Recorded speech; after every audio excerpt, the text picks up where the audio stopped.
So, I was in a coma, not asleep, not awake, not alive in the way people understand life, but not gone either. It's a strange thing to say out loud, because when you hear the word coma, you imagine darkness, silence, nothingness, but it wasn't nothing. It was everything. Just twisted, blended, filtered, broken into pieces my mind tried to understand. This is what it felt like to exist somewhere between life and goodbye. It started with a surgery, a normal surgery, the kind doctors say is routine, the kind you don't think twice about. Then something went wrong. An infection, my lungs, my breathing. My body started failing quietly, while everyone around me started panicking. They didn't let me fall asleep naturally. They didn't wait for my body to shut down. They put me there. A medically induced coma. Drugs, machines, tubes, beeping monitors, artificial sleep. They said it was to save my life. They said it was to let my body heal. They said it was temporary. But no one tells you what happens to your mind. Here's the strange part. You hear things. You feel things. You're aware. But everything passes through a filter. Like reality goes in, gets broken apart by medication, and comes out as a dream. Voices don't sound like voices anymore. Touch doesn't feel like touch. Pain becomes stories. Fear becomes images. People talked beside my bed. Family, nurses, doctors, visitors. I heard them. But in my mind, we weren't in a hospital.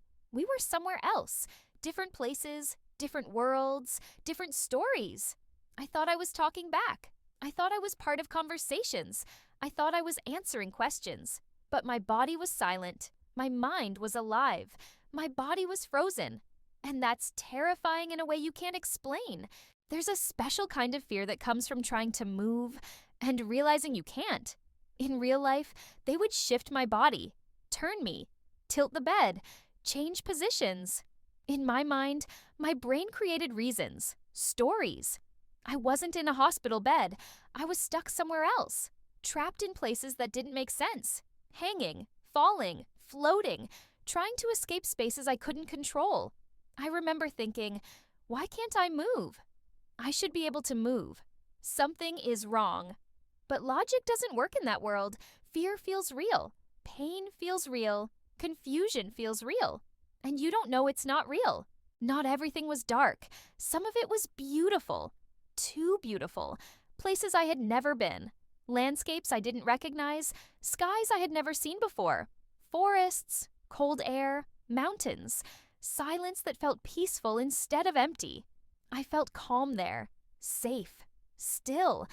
I didn't feel sick. I didn't feel broken. I didn't feel afraid. Just present.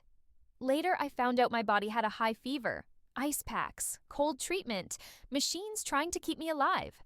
But my mind turned cold into peace, stillness into beauty, pain into scenery.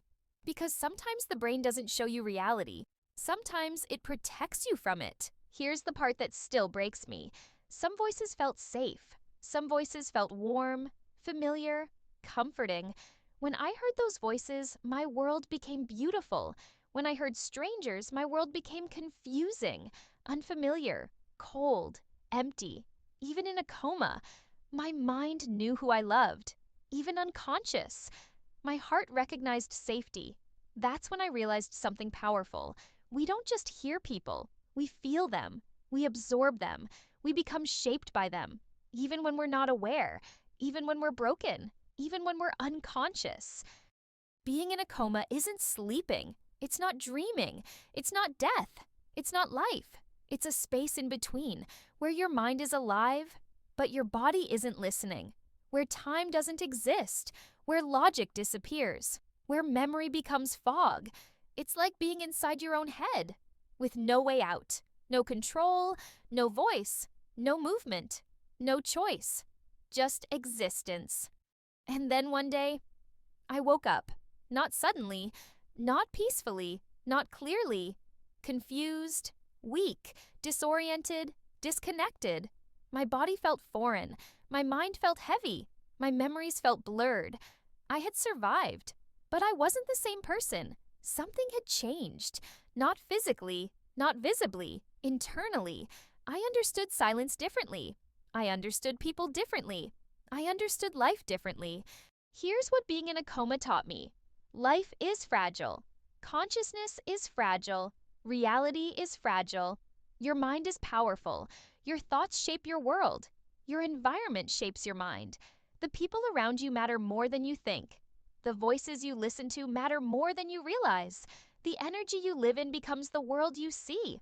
I was unconscious, and I still knew who made me feel safe. So imagine what your mind is learning when you're awake.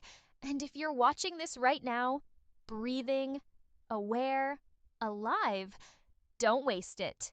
Because one day without warning, everything can go quiet. And the only thing you'll have left is your mind.